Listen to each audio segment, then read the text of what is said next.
எங்கம்மா போனோம்? போரூர் போங்க. சரிம்மா.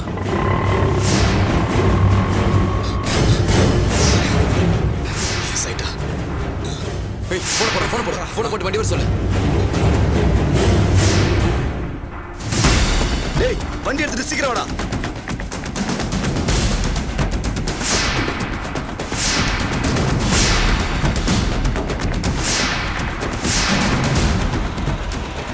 நிறுத்து.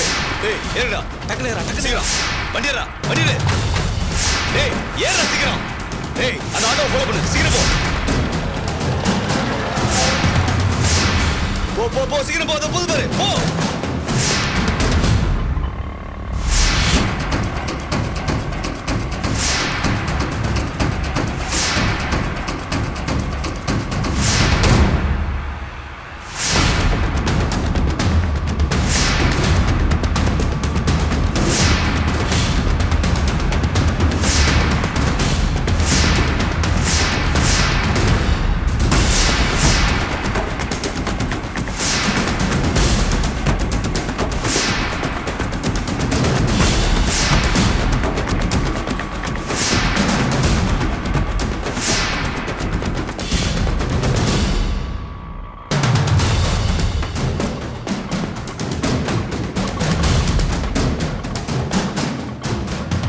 கொஞ்சம் வெயிட் பண்ணுங்க. சரிம்மா.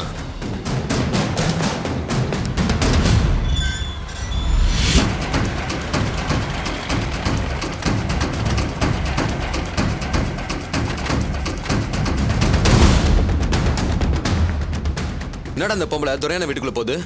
அண்ணன் கூட சண்டை போட தான் போகும். நமக்கு என்ன அதை பத்தி? எப்படியும் வெளியே வந்து தானே ஆகணும். வெயிட் பண்ணுவோம். நம்ம வேலையை கச்சிதமா முடிக்கிறோம்.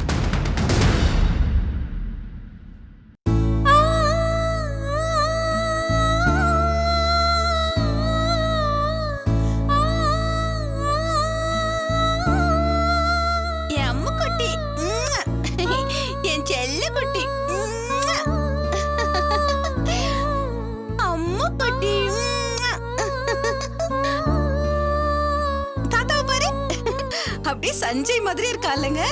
அழகா இருக்கா என் பட்டு செல்லம்.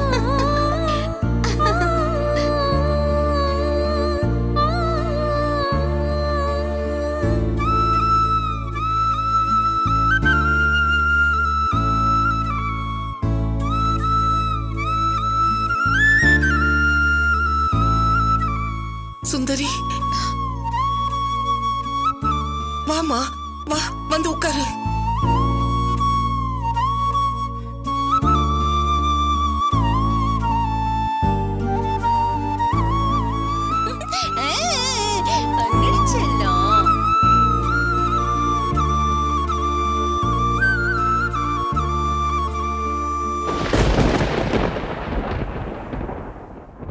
இதுக்கு தானே இத்தனை வருஷமா நீ என்கிட்ட சண்டை போட்டுட்டு இருக்க. இதை நீயே வச்சுக்கோ. இதை உன்கிட்ட கொடுத்துட்டு போலன்னு தான் வந்த.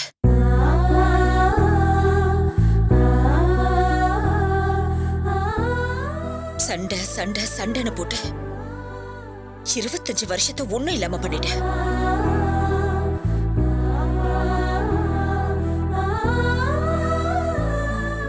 என் பொண்ணுங்க பையன் அவங்களுக்கு கல்யாணம் பண்ணி பேர குழந்தைங்களும் பார்த்துட்டேன். இந்த 25 வருஷத்துல எவ்வளவோ நல்ல விஷயங்கள் நடந்திருக்கு, எவ்வளவோ கெட்ட விஷயங்களும் நடந்திருக்கு. இது எதுலயுமே உன் குடும்பமும் என் குடும்பமும் ஒண்ணு சேர்ந்து நிக்கல. ஆமா நிக்கல.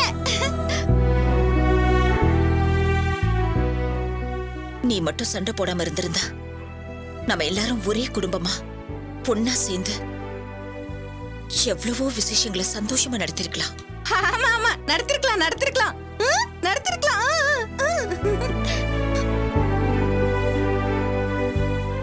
உறவுனா என்னப்பா? கஷ்டத்துல இருக்கிறப்போ கை கொடுத்து தூக்கி விடுறது தானே. நீ அப்படித்தானப்பா இருந்த.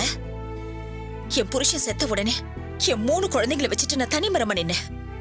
என் சொந்தக்காரங்க எல்லாரும் வந்து வாமா நம்ம வீட்டுக்கு போயிடலான்னு வந்து என்ன கூப்பிட்டப்போ அவங்க எனக்கு அண்ணி இல்ல அம்மா, அவங்களுக்கு நான் இருக்கேன், நான் தான் அவங்கள பாத்துக்கணும்னு சொன்னியப்பா.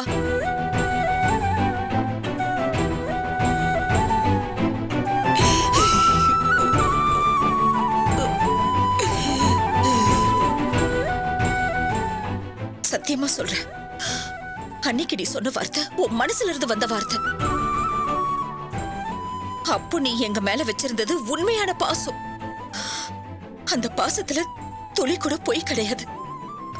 எங்களுக்கு ஏதாவது பண்ணணும், அண்ணன் பசங்களை கரை ஏத்தணும்னு நீ துடிச்ச. அப்போ உங்ககிட்ட காசு பணம் இல்லைனாலும் பெரிய மனசு இருந்தது. ஆமாமா, இருந்துச்சு இருந்துச்சு. கையில பணம் சேர சேர உன் மனசுலயும் விஷம் வந்து சேர்ந்துருச்சு. நான் உனக்கு அப்படி என்னப்பா பாவம் பண்ண? என்ன ஓட ஓட விரட்டி நான் போற இடத்துக்கெல்லாம் வந்து எனக்கு பிரச்சனை கொடுத்து. அப்பெல்லாம் நான் ஏன் தெரியுமா அமைதியா போன? நீ சொன்னியே இவங்க எனக்கு அண்ணி இல்ல அம்மான்னு. அந்த ஒரு வார்த்தைக்கு அர்த்தம் தெரிஞ்சதுனாலதான்.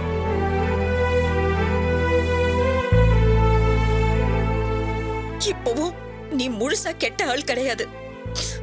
உன் மனசுக்குள்ள அன்னைக்கு பணத்தை தராம இருக்கோமேங்கிற குற்ற உணர்ச்சி உனக்குள்ள இருக்கு. நீ நல்லவன் தான். ஏன்னா கெட்டவன் மனசுல குற்ற உணர்ச்சி இருக்காது. உன் கையில பணம் அதிகமாக அதிகமாக தான் தான் எல்லாங்கிற நினைப்பு உனக்கு வந்துருச்சு.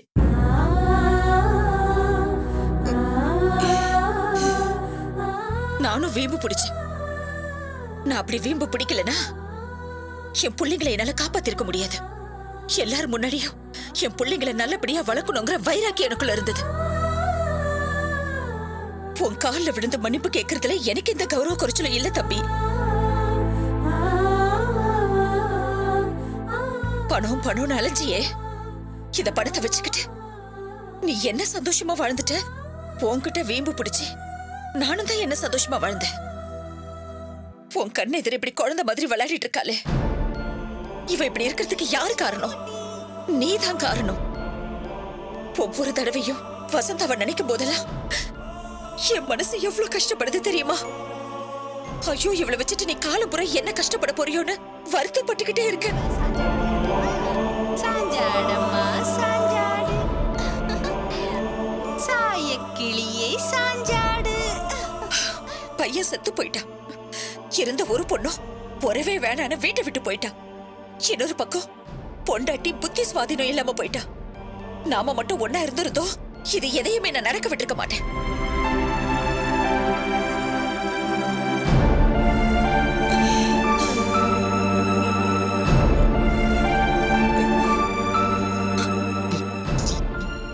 இது எல்லாத்தையும் நான் சொல்லி காட்டினேன்னு நினைச்சுக்காத. இவ்ளோ கஷ்டத்திலையும் என் பிள்ளைங்களை நான் நல்லபடியா வளர்த்துட்டேன். இப்போ அவங்களே பாத்துக்கிற அளவுக்கு அவங்கள நான் பக்குவப்படுத்திட்டேன். இனிமே நான் நிம்மதியா கண்ணை மூடிடுவேன். இப்ப கூட என் பொண்ணுங்க கேஸ்ல ஜெயிச்சதும் என்கிட்ட கொஞ்சம் பணம் குடுமான்னு கேட்டாங்க. முடியாதுன்னு சொல்லிட்டேன்.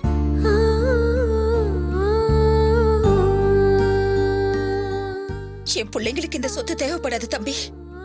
ஏன்னா அவங்க சின்ன வயசுல இருந்தே கஷ்டம்னா என்ன, அந்த கஷ்டத்தை எப்படி தாண்டி வரணும்னு சொல்லி கொடுத்து தான் நான் வளர்த்திருக்கேன். அதனால வாழ்க்கையில எவ்வளவு பெரிய கஷ்டம் வந்தாலும் அது அவங்களால சமாளிச்சிட முடியும். அவங்க மேல எனக்கு அது நம்பிக்கை இருக்கு. என்னங்க தம்பி, சொத்தெல்லாம் நீங்களே வச்சுக்கங்க. இது உங்களுக்கு தான் தேவைப்படும். இதை நான் உங்ககிட்ட கொடுக்கறதுக்கு கோர்ட் வேண்டாம், கேஸ் வேண்டாம். நான் என் மனசார தான் இதை உங்ககிட்ட கொடுக்கறேன். என் பசங்க இந்த நிலைமையில இருக்கிறதுக்கு நீயும் ஒரு காரணம். நீ நல்லா தானப்பா இருந்த, திடீர்னு ஏன் இப்படி மாறின? உன் அண்ணன் மட்டும் உயிரோட இருந்திருந்தாருன்னா உன்னை இப்படி கோட்டை விட்டுருக்க மாட்டாரு.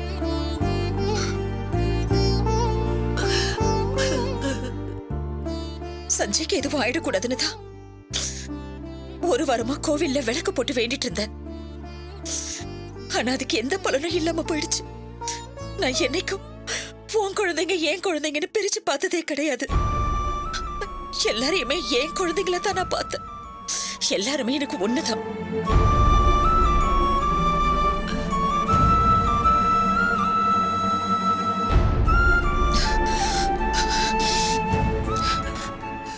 இந்த சொத்து தானப்பா உனக்கு வேணும். இதுக்காக தானே நீ இத்தனை வருஷம் பாடுபட்ட. இனி இந்த சொத்துக்காக நம்ம சண்டை போட்டுக்க வேண்டாம். இனிமே இருக்கிற கொஞ்ச நாளாவது நம்ம ஒன்னா சந்தோஷமா இருப்போம். உன்னை பொறுத்தவரை நான் உன் கால்ல விழுந்துட்டா நீ ஜெயிச்ச மாதிரி அப்படித்தானே? சரிப்பா, விழுந்துட்டேன். சுந்தரி அண்ணி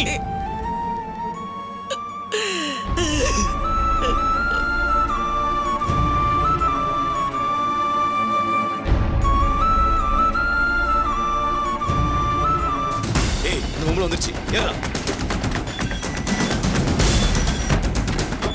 போலமா? போலாமா வாங்க.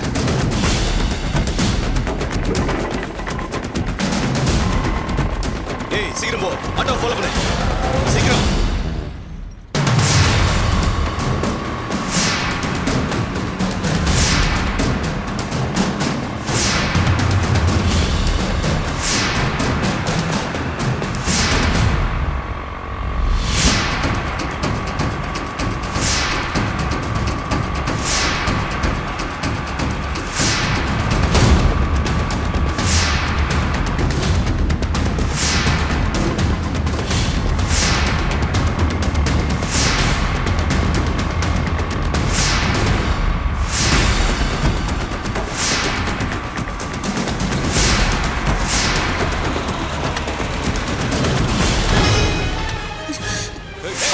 யாரா நீங்க? ஆட்டோ ஏன்டா பாக்குறீங்க? யார் பண்ணீங்க?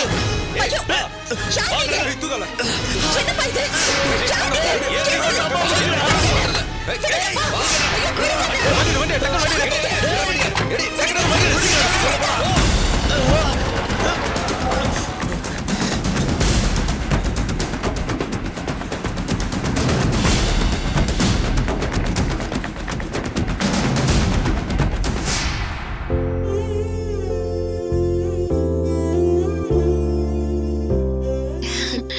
தூங்கிட்டாளா?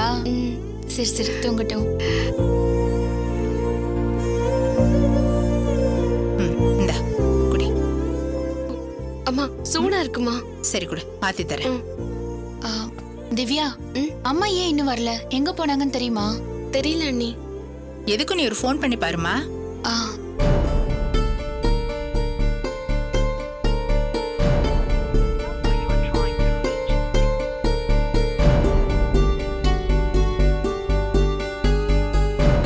வா சூர்யா.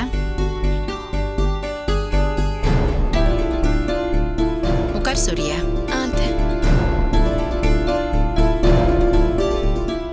என்ன சென்னி? ஸ்விட்ச் ஆஃப்னு வருது. ஸ்விட்ச் ஆஃப்னு வருதா? ஃபோன் எப்பவும் ஸ்விட்ச் ஆஃப் பண்ண மாட்டாங்களா அண்ணி? என்ன மதி, என்னாச்சு? அம்மா கிளம்பி வெளியே எங்கேயோ போயிருக்காங்க, இன்னும் திரும்பி வரல. அதான் ஃபோன் பண்ணி பார்த்தேன், ஸ்விட்ச் ஆஃப்னு வருது. எங்க போனாங்க அவங்க? தெரியல. என்ன இவங்க எங்க போறேன்னு ஒரு வார்த்தை சொல்லிட்டு போக மாட்டாங்களா? ஏன் தான் இவங்க இப்படி பண்றாங்களோ? சரி விடு, பக்கத்துல எங்கேயாவது போயிருப்பாங்க, வந்துருவாங்க. இல்ல மதி, இப்ப நான் என்ன மாதிரியான நெருக்கடியில இருக்கேன்னு உனக்கே தெரியும். இன்னைக்கு எப்படியாவது அம்மாவை கன்வின்ஸ் பண்ணி பணத்துக்கு ஏற்பாடு பண்ணுங்கன்னு சொல்லலான்னு வந்தா. பணமா? ஆமா, ஷாலினி இவ்வளவு பயந்து போயிருக்கால. அத்தை மாமாவும் கூட என்ன பண்றதுன்னு தெரியாம இருக்காங்க. நான் எப்படியாவது பணத்தை அரேஞ்ச் பண்ணிட்டு வரேன்னு சொல்லிட்டு வந்திருக்கேன். என்ன விளையாடுறியா?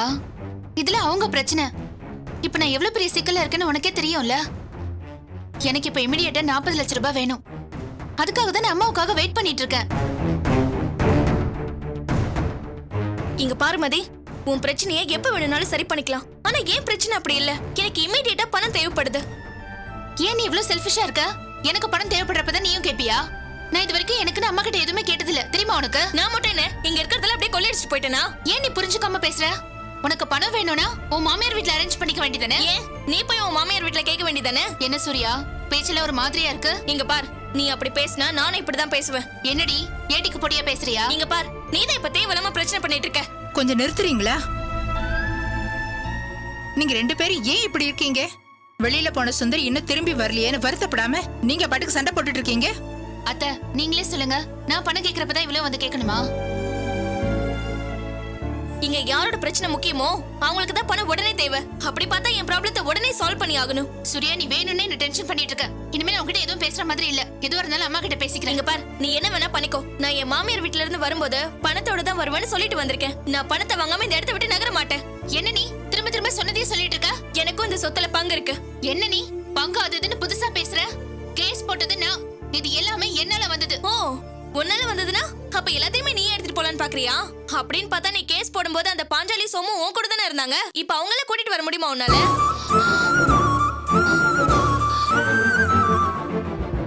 இதுக்கு மேல பேசுன உடைச்சு பல்லுகள் எல்லாம் பேத்துருவேன். என்னம்மா திரும்ப திரும்ப ரெண்டு பேரும் சண்டை போட்டுட்டு இருக்கீங்க? பின்ன என்ன அத்தை? அவ இப்படி எல்லாம் பேசலாமா? இப்ப எதுக்கு இந்த பிரச்சனையில அவங்களெல்லாம் இழுக்கணும்? பின்ன ஏதோ போயிட்டு போறா. நம்ம தங்கச்சி பிரச்சனைல இருக்காளே, அவளுக்கு ஹெல்ப் பண்ணணும் நீ நினைக்கிறியா? இந்த வீட்ல என்ன பிரச்சனை வந்தாலும் கொஞ்சம் கூட யோசிக்காம என் மாமனார் பணத்தை அள்ளி அள்ளி கொடுத்திருக்காரு. இப்ப அவங்களுக்கு ஒரு கஷ்டம்னு வரப்போ எப்படி உதவி பண்ணாம இருக்க முடியும்? ஏன் மாமனார் கொடுக்கலையா? அவரும் தான் கொடுத்திருக்காரு. ஆமா ஆமா, குடுக்கற மாதிரி கொடுத்துட்டு அப்புறம் கழுத்துல கத்தி வச்சுல கேட்டாரு. எனக்கு வந்த நிலைமை உனக்கு வராது நீ நினைக்கிறியா? சீ, வாய மூடு. நான் கஷ்டப்பட்டு அது உனக்கு சந்தோஷமா? பேசுறதெல்லாம் பேசிட்டு நீ நடிக்காத. அம்மா வரட்டும், ரெண்டுல உன்னை நான் பாத்துறேன். என்னடி நீ? இதுக்காக உங்க அம்மா இவ்வளவு பாடுபட்டாங்க? எது நடக்க கூடாதுன்னு சுந்தரி நினைச்சாலும் அதை நீங்க ரெண்டு பேரும் சேர்ந்து நடத்தி காட்டிட்டீங்களே.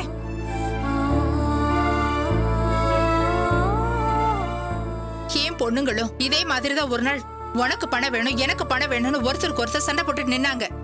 அப்ப சுந்தரி, நல்ல வேளை என்கிட்ட காசு பணம் இல்ல, காசு பணம் வந்தா இதே மாதிரிதான் ஏன் பிள்ளைங்கள அடிச்சுட்டு பிரிஞ்சிருவாங்களோன்னு பயந்தா. இன்னைக்கு அதை நிஜம் அடிச்சு பாத்தீங்களா?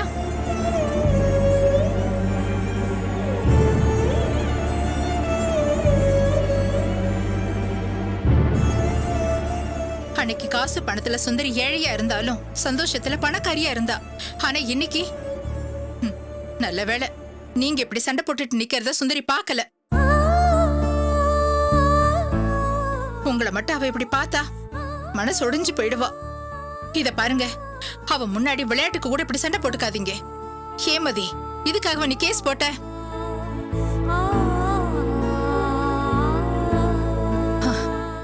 இன்னும் உங்களுக்கு சொத்து முழுசா கூட கைக்கு வரல, அதுக்குள்ள நீங்க ரெண்டு பேரும் இப்படி அடிச்சுக்கிறீங்க. இத பாருங்க, உங்களுக்கு தேவைப்படுற இந்த பணத்தை நானே கொடுத்து உங்க பிரச்சனையை சரி பண்ணிடுவேன். ஆனா இப்ப என் மருமகனை வெளியே எடுக்கணும். அதுக்கு 1 கோடி ரூபாய் பணமும் அதோட ஒரு வீட்டையும் எழுதி கொடுக்க போறேன். அது தெரியுமா உங்களுக்கு?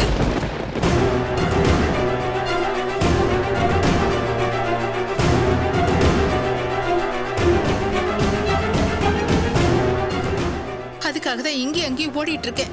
இல்லனா உனக்கு ஒரு 40 லட்சம் உனக்கு ஒரு 40 லட்சம் கொடுக்கறதுல எனக்கு எந்த பிரச்சனையும் இல்ல. கொஞ்சம் பொறுத்துக்கங்க, என் மருமகன் வெளியே வரட்டும். உங்களுக்கு தேவையான பணத்தை நான் எப்படியாவது ரெடி பண்ணி தரேன். நீங்க எதுக்கு தரணும்? அதான் எங்ககிட்டே இருக்குல்ல. பாத்தீங்களா அத்தை, நீங்க இவ்வளவு தூரம் சொல்றீங்க, அப்ப கூட புரிஞ்சுக்கிறாளா பாருங்க. அவளுக்கு பணம் பண்ணணும் பைத்தியம் பிடிச்சிருக்கு. ஏன் உனக்கு பிடிக்கலையா? உனக்கு பணத்தை சொல்லணும், அப்புறம் எதுக்கு நீங்க பணத்தை கேட்டு வந்து நிக்கிற? வேணா சூர்யா, வாய் கலராத, அப்புறம் நல்லா இருக்காது. அதான் எல்லாத்தையும் பேசிட்டியே, இனிமே என்ன புதுசா பேச போற? ஆக மொத்தத்துல எனக்கு பணம் தர மாட்டீங்க, அவ்வளவுதானே? சரி, எல்லா பணத்தையும் நீங்களே வச்சுட்டு சந்தோஷமா இருங்க. நான் போறேன். சூர்யா, சூர்யா.